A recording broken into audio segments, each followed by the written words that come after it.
महाराष्ट्रामधल्या 7 जागांसाठी होणाऱ्या राज्यसभा निवडणुकीचं चित्र आता स्पष्ट झालंय। ही निवडणूक बिनविरोध होणाऱ्या वार्ता शिक्कामोर्तब झालेला आहे। भाजपचे 4, राष्ट्रवादी काँग्रेस 1, शिवसेनेचा 1 आणि महाविकास आघाडीच्या एका उमेदवाराने आज अर्ज दाखल केलाय। तर भाजपने विनोद तावडे, रामदास आठवले या ज्येष्ठ नेत्यांसह माया अविनाते, रामराव वडकुते या नौख्यानं संधी देत सोशल इंजिनिअरिंग साधलं। एकनाथ शिंदेंनी धक्कातंत्र करत शेवटच्या क्षणी उमेदवारीची माळ ज्योती वाघमारेंच्या गळ्यामध्ये घातली आहे। आधी जाहीर केल्याप्रमाणे राष्ट्रवादीच्या कोट्यातनं पार्थ पवारांनी अर्ज भरलाय, तर महाविकास आघाडीमधले मतभेद दूर सारत शरद पवारांच्या नावावर एकमत झालं। त्यामुळे पवार तिसऱ्यांदा राज्यसभेचे आता खासदार होतील। सोबतच आजोबा आणि नातू एकत्र राज्यसभेत जाणार आहेत।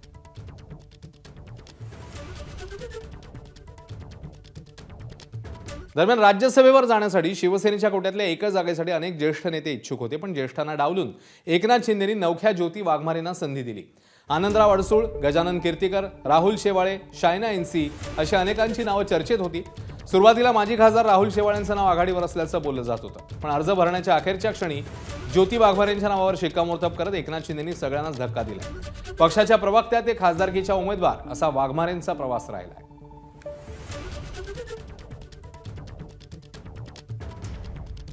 शिवसेना हा कार्यकर्त्यांचा पक्ष आहे। हिंदू हृदय सम्राट बाळासाहेब ठाकरे जसं म्हणायचे की शिवसैनिक हीच तुमची जात आणि तोच तुमचा धर्म, त्याच्यामुळे आज कुठल्याही पद्धतीचं आरक्षण नसताना माझ्यासारख्या एका दलिताच्या मुलीला, जिचा बाप हा एक सर्वसामान्य कामगार आहे, जिच्या आईनं काबाड कष्ट केलेले आहेत, त्यांना आज देशाच्या वरिष्ठ सभागृहात सोलापूरच्या गल्लीवरती अनवाणी पायानं चालणारी पोरगी आज दिल्लीपर्यंत पोहोचतीये।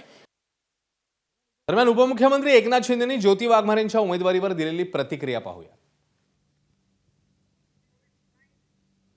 खरं म्हणजे त्यांना देखील याची काहीच कल्पना नव्हती, परंतु शेवटी शिवसेनेमध्ये सर्वसामान्य कार्यकर्त्याला बळ देण्याचं काम गेल्या 3-3.5 वर्षापासून आम्ही करतोय आणि त्याचाच एक भाग म्हणून ज्योतिताईंना राज्यसभेची संधी दिलेली आहे। ज्योतिताई राज्यसभेमध्ये जे केलेलं काम आहे ते लोकांपर्यंत ज्योतिताई नक्की पोहोचवतील। दरम्यान राज्यसभा निवडणुकीसाठी ज्योती वाघमारेंना उमेदवारी जाहीर झाल्यावर शिवसेनेमधली नाराजी आता चव्हाट्यावर आली आहे। ज्येष्ठ नेते आणि 5 वेळा खासदार राहिलेले आनंदराव अडसूळ यांनी एबीपी माझाशी बोलताना आपली नाराजी उघड बोलून दाखवली। याआधी राज्यपालपद देण्याचं आश्वासन पूर्ण झालं नसल्याची सल अडसूळांना आहेच, शिवाय मुलासाठी राज्यसभेची उमेदवारी मागितली त्याकडेही दुर्लक्ष झालं। त्यामुळे अडसूळ कमालीचे नाराज आहेत। अडसूळ केवळ नाराजी व्यक्त करून गप्प बसणार की वेगळी भूमिका घेणार पाहणं महत्त्वाचं आहे। अगदी वरून अमित शहांपासून सगळ्यांनी दिलेलं आहे। 2 वर्ष पूर्ण झाली, 10 राज्यपाल नियुक्त झाले, परंतु माझा नंबर लागलेला नाही। आता मी त्यांना शेवटी ही ऑफर दिली होती की राज्यपाल सोडा, पण तुमच्या कोट्यातून कमीत कमी मला राज्यसभा तरी द्या। काय मागणी नव्हती। प्रत्येक वेळी हो हो म्हटलं जातं आणि काही केलं जात नाही। आम्हाला अनुभव आहे तो, ते देणार नाही, दिलेलं नाही, देणारही नाही। हे ज्योती वाघमारे नाव आज आम्ही ऐकतो, म्हणजे आज त्यांना देणार हे आत्ता शेवटच्या क्षणाला आम्हाला कळलं। शेवटी पक्षामध्ये आपल्याला मान सन्मान ठेवायचा असतो। आपल्या मुख्य नेत्याने घेतलेला निर्णय आपल्याला मान्य करायचा असतो, तो आम्ही मान्य केलेला आहे।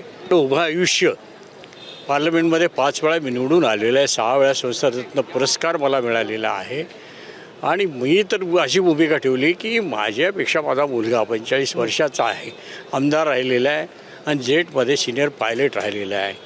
आता इव्हन माननीय शिंदेसाहेबांनी त्याला राष्ट्रीय सचिव केलेलं आहे, अनेक राज्यामध्ये शिवसेना पोहोचवलेली आहे, पण त्याचा विचार तरी करायला हरकत नव्हती।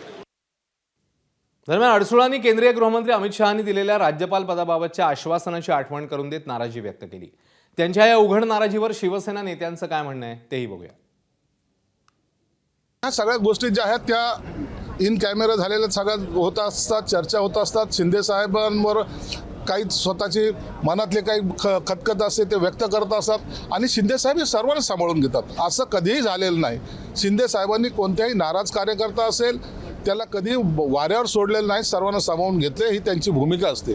म्हणून शिंदे साहेबांवर विश्वास ठेवून सर्वजण आम्ही काम करतोय आणि म्हणून त्यांची सुद्धा नाराजी दूर केली जाईल। भूमिकेमागची जी साहेबांची म्हणजे ज्या पद्धतीनं साहेबांनी उमेदवारी दिली ज्योतिताई वाघमारेंना, तो सगळा सिक्वेन्स देखील बघणं सगळ्यांनी गरजेचं आहे. त्याच्यामुळे अडसूळ साहेब हे शिवसेनेचे नेते आहेत, परंतु त्यांच्या चिरंजीवांना देखील माननीय एकनाथ शिंदे साहेबांनी विधानसभेची उमेदवारी दिलेली होती. माननीय अडसूळ साहेब आज देखील एका आयोगाचे अध्यक्ष म्हणून काम करत आहेत, ज्याला मंत्र्याचा दर्जा आहे. त्याच्यामुळे त्यांचा जो काही गैरसमज आहे तो आमच्यासारखे कार्यकर्ते भेटून नक्की आम्ही दूर करू. दरम्यान राज्यसभेसाठी डावलल्याने नाराज असलेल्या अडसुळांवर उपमुख्यमंत्री एकनाथ शिंदे काय म्हणाले आहेत तेही बघूया. लोकांमध्ये कार्यकर्त्यांमध्ये एक चांगला संदेश गेलेला आहे, का मेसेज गेलेला आहे की चांगलं काम केलं, आपण पक्षासाठी काम केलं, पक्षाच्या ध्येय धोरणांसाठी काम केलं आणि समाजासाठी काम केलं, प्रामाणिकपणे कष्ट घेतले तर नक्कीच पक्ष विचार करत असतो. पक्ष हा चांगल्या काम करण्याची नोंद घेत असतो आणि मी देखील सर्वसामान्य कार्यकर्ता आहे, त्यामुळे सर्वसामान्य कार्यकर्ता चांगला जो काम करेल त्याला नक्कीच अशा प्रकारच्या संध्या मिळतील.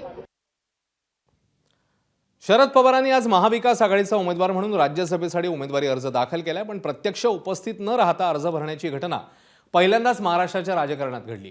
उमेदवार प्रत्यक्ष उपस्थित नसेल तर संविधानाच्या कलम 84 प्रमाणे विहित नमुन्यात शपथपत्र सादर करणं अनिवार्य असतं. जे रुग्णालयाचे अधीक्षक संजय सुरवसे यांनी आज शरद पवारांच्या निवासस्थानी जाऊन त्यांची शपथ घेतली. त्यानंतर शरद पवारांचे प्रस्तावक जयंत पाटील यांनी सदर अर्ज विधिमंडळात येऊन निवडणूक अधिकाऱ्यांना सादर केला. यावेळी सुप्रिया सुळेंसोबतच संजय राऊत, जयंत पाटील, भास्कर जाधव, रोहित पवार, हर्षवर्धन सपकाळ, सतेज पाटील, विजय वडेट्टीवार यांची प्रमुख उपस्थिती होती. मात्र आदित्य ठाकरे हे अर्ज भरताना गैरहजर राहिल्यानं राजकीय वर्तुळात चर्चांना उधाण. सोनियाजी, राहुलजी, उद्धवजी, आदित्य ठाकरेजी, संजय राऊतजी, सगळेच जे म्हणजे वेणुगोपालजी, खडगेजी आणि अनेक जे काँग्रेसवर अनेक वर्ष चेनीथलाजी जे इन्चार्ज आहेत महाराष्ट्राचे, या सगळ्यांचे मी मनपूर्वक आभार मानते. 6 दशकं ज्या सगळ्या लोकांनी आदरणीय पवारसाहेबांना जी साथ दिली, आज ते सगळे आमच्याबरोबर होते ह्या सगळ्या प्रक्रियेमध्ये. याबद्दल मी माझ्या अंतःकरणातून त्या प्रत्येकाचे मनपूर्वक आभार मानते. एबीपी माझा, उघडा डोळे बघा नीट.